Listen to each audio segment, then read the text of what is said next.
Kama prestarein. Anmathon nen. Anmathon nechai. Anoston nen. Willy.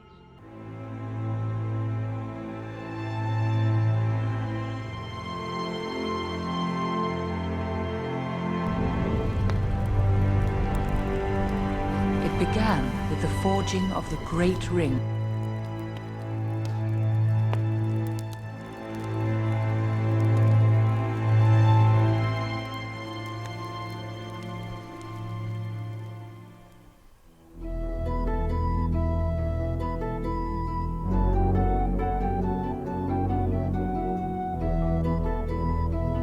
Welcome to Middle Los Santos and the Shire. Young Dodo Saggins stands near his uncle's home named Bag End. His uncle, Weirdo Saggins, entrusted Dodo with a ring, the one ring to rule Los Santos. Dodo was instructed by his great friend Dangolf to take the ring to the elves at Rivendell. The great elves of Rivendell will know what to do with the great ring. The journey will be long, so Dodo sends for his friend to accompany him along the way.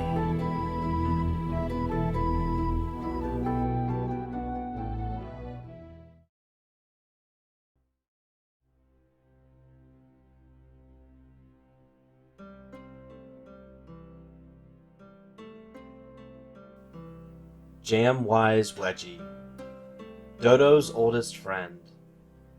Jam is grateful to be on this journey with Dodo.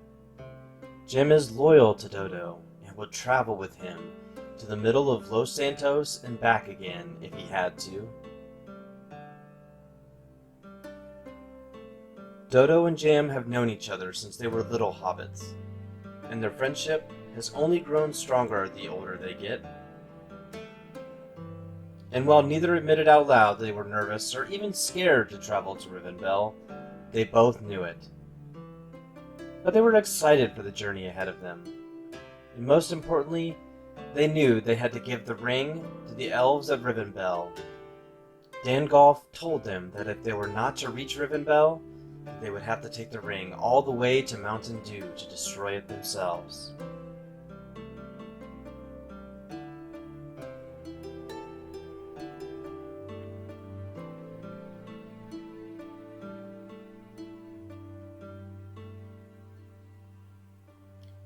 As they traveled away from Bag End and the Shire, night grew darker. Neither Dodo or Jam had ever left the Shire.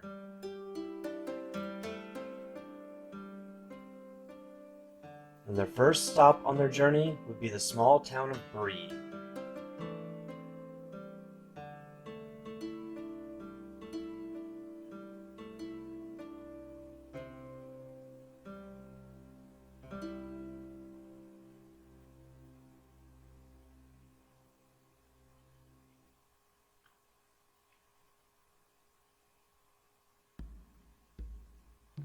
As the night fell, Dodo and Jam have reached the mysterious town of Bree.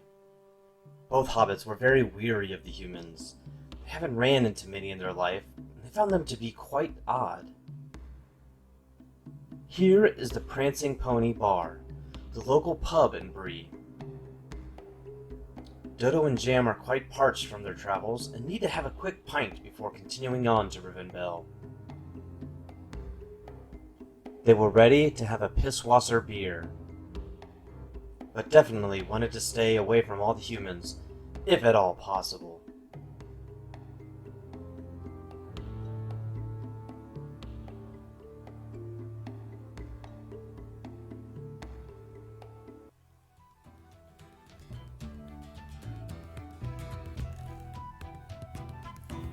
The music was very lively as they entered the Prancing Pony. Dodo wanted to stand near the back of the pub, where there were less eyes in their hobbit cells. However, both hobbits noticed men at the bar had eyes glancing their way.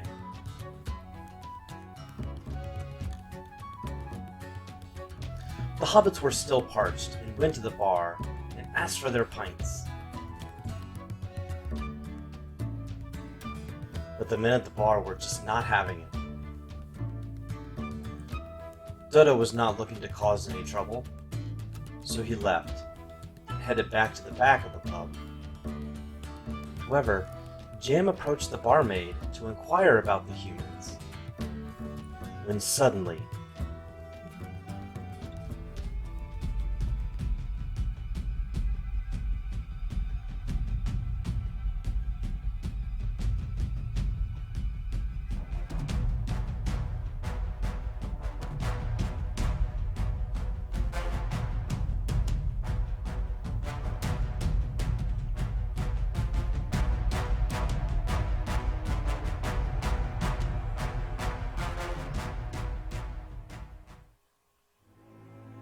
the hobbits survived their battle with the evil teleporting humans and the prancing pony.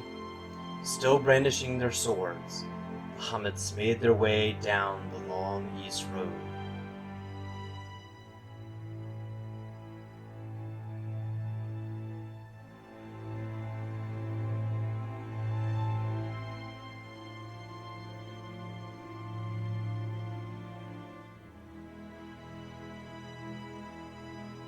They spent their night on the shores of the East Road with a fire, knowing they were so close to Rivendell.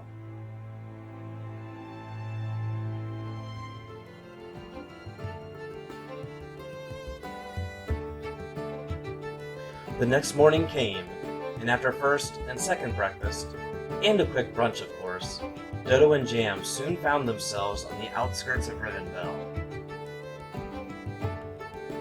They paused for a few moments to take in the beautiful rivers and waterfalls that flowed through Rivendell, for surely this was the land of the Great Elves.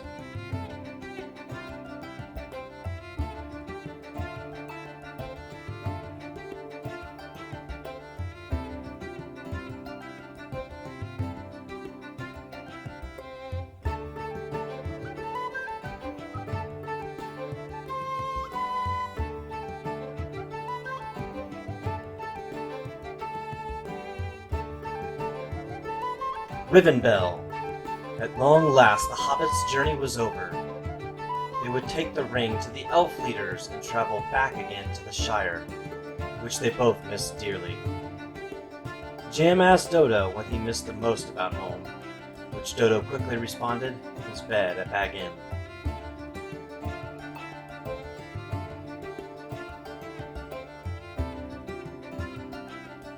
Dodo approached the great castle to meet with the elves of Rivendell, but no elves were home. Dodo grew nervous as his journey may have to continue to Mountain Dew to destroy the ring himself.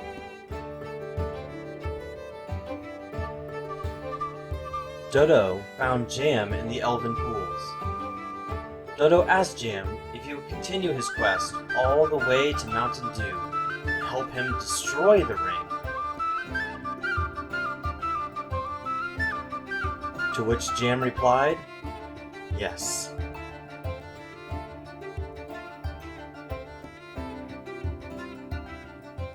The hobbits left Rivendell, ready to make their trek to the massive Mountain Dew. They made their way up through the steep and freezing misty mountains to reach the Grand Rivers.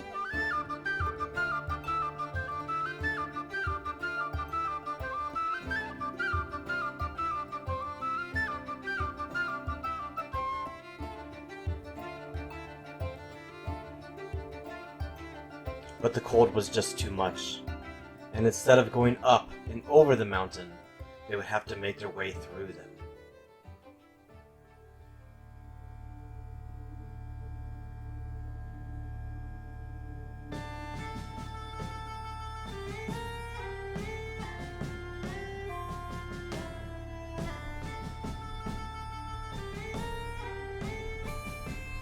These are the mines of Moria,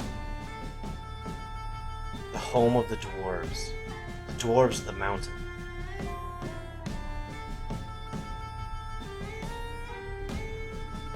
The mines were dark and cast long, scary shadows.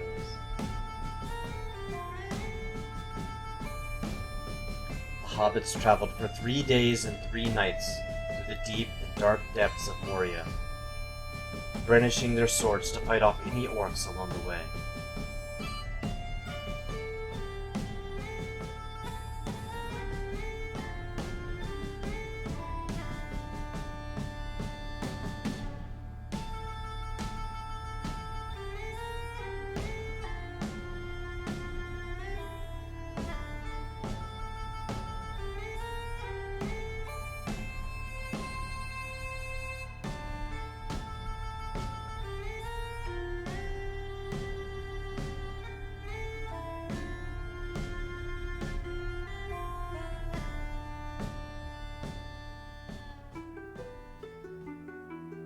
The hobbits escaped the mines and took canoes down the grand rivers.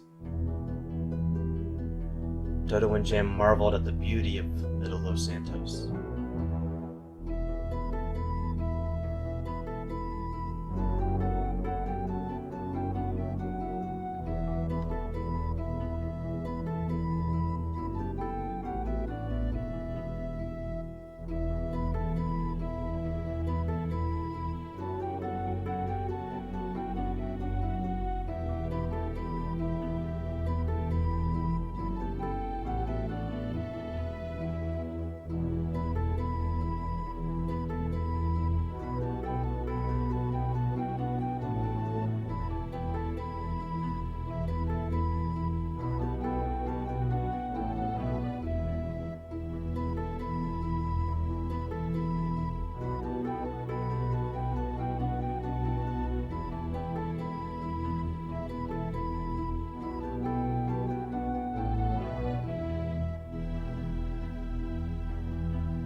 "4 days had passed on the rivers and sea, and at long last our heroes had found their way to the dark marshes.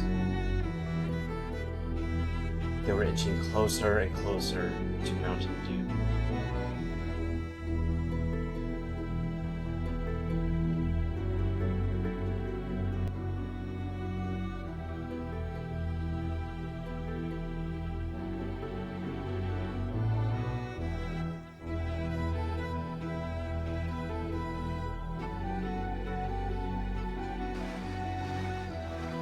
The marshes were loaded with creatures and sounds very unfamiliar to the hobbits and the Shire. The mud squeezed through the toes of Dodo and Jam, and it slowed their pace to a near halt.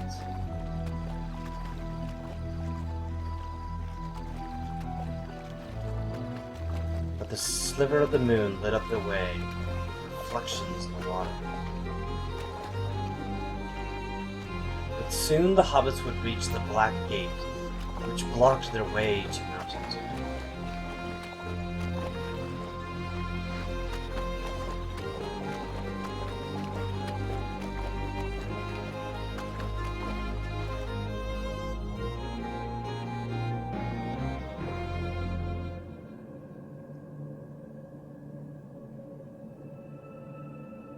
Dodo and Jam were so close to Mountain Dew they could taste it.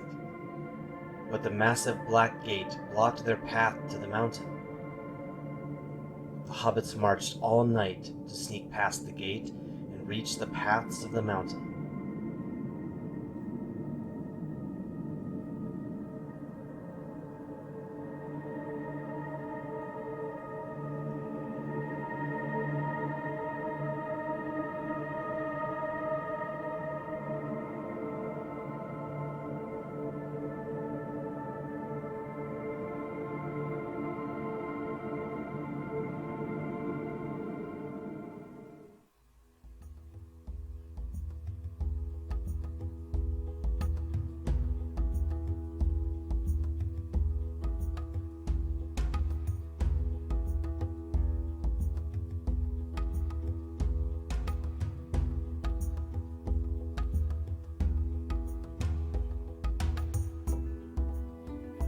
The massive Mountain Dew lingered in the background. Dodo and Jam could see such a big feat this way as they started their marches on the foothills of the mountain.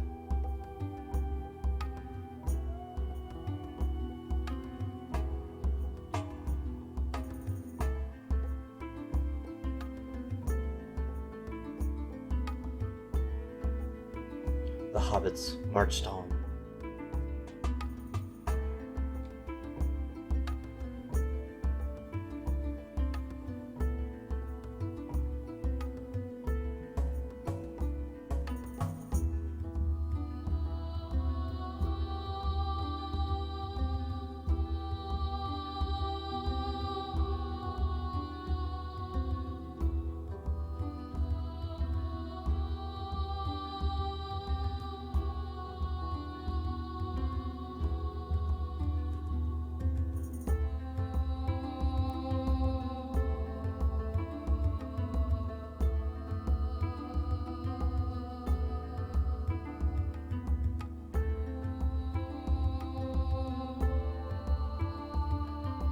The hobbits grew tired, hungry, and thirsty.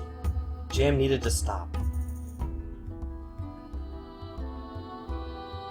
He needed chocolate, water. He needed a pint.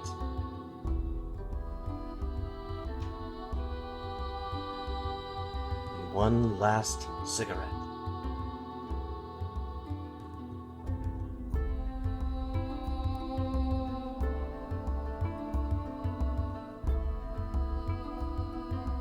Filthy hobbits.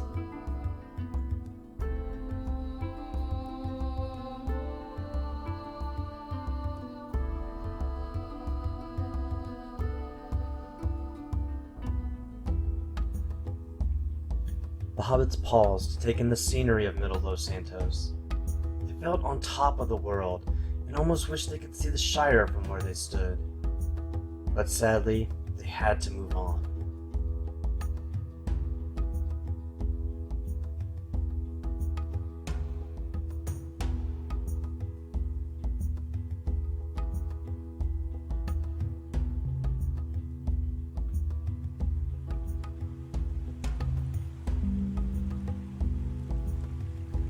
Day 3 on the mountain, the rains came down, almost as if the mountain wanted to wash away the hobbits, for the mountain knew the path the hobbits were on.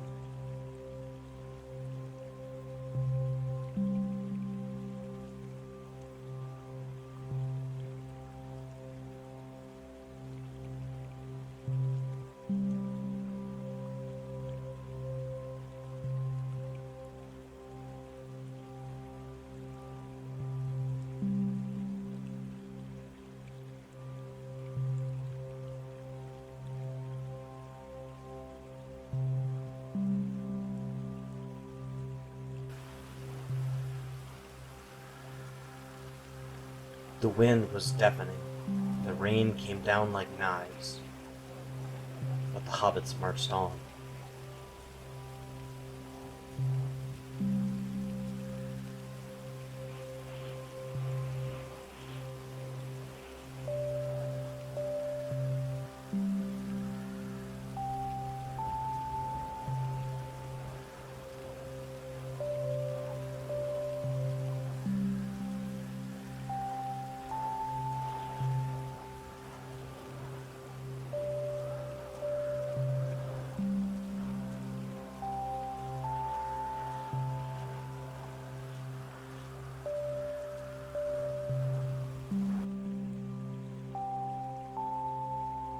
Dodo and Jam felt like they could see Rivendell from Mountain Dew.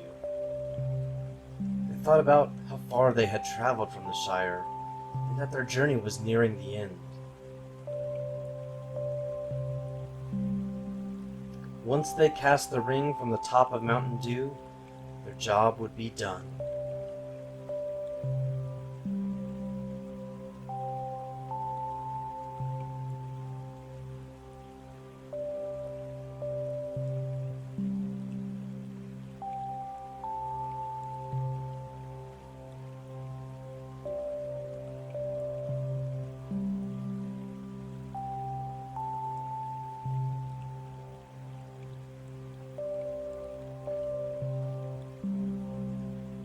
But the hobbits marched on.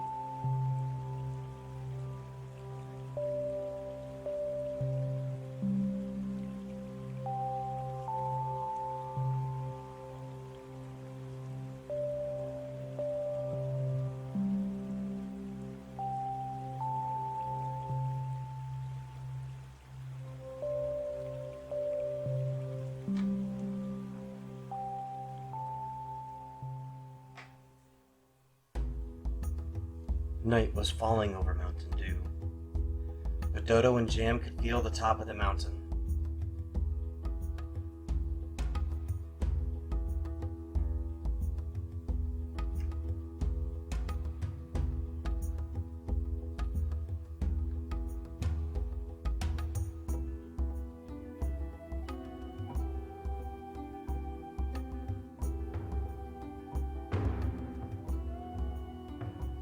The hobbits felt their hearts racing at the top of the mountain. The ring was carved from the metals found in the mountain. The ring could sense. It was made here and seemed to add weight to the hobbits.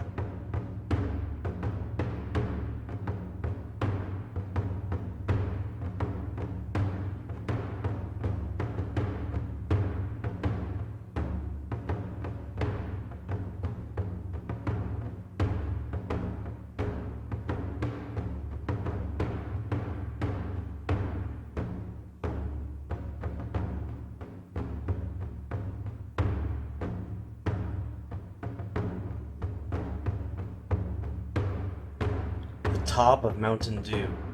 The hobbits have reached it, but they felt like they were going mad and crazy. They had to destroy the ring now before it took over their minds and drove them insane. Jam found a hanging over the side of the mountain and led Dodo down to the edge. Dodo could sense an anger in Jam. He knew Jam did not want to destroy the ring, and he wanted to keep it himself. Dodo cast the ring over the edge in quite an odd stroking motion, but whatever works. Jam could not believe that the ring was cast away and felt bloodlust come over himself. He swung a punch at Dodo to force him off the mountain, but Dodo ducked and Jam fell down Mountain Dew to his death. Dodo had completed his task, but at the cost of his best friend. This concludes the path of Dodo and Jam.